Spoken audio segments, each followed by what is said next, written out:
একদিন এক শিয়াল ক্ষুধার্ত হয়ে বন থেকে বেরিয়ে এলো। হঠাৎ সে দেখল একটা মুরগি মাটিতে বসে বিশ্রাম নিচ্ছে।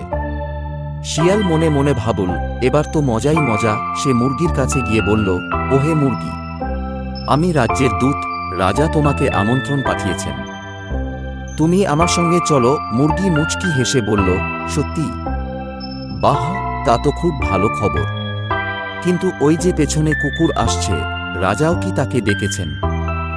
শিয়াল পেছনে তাকিয়েই দেখল একটা বড় শিকারী কুকুর তার দিকে দৌড়ে আসছে। ভয়ে শিয়াল দৌড়াতে লাগলো আর মনে মনে বলল, এই মুরগি তো আমাকে বোকা বানিয়ে দিল। শিক্ষা: বিপদে ফেলার আগেই নিজে ফেঁসে যাওয়া বোকামি।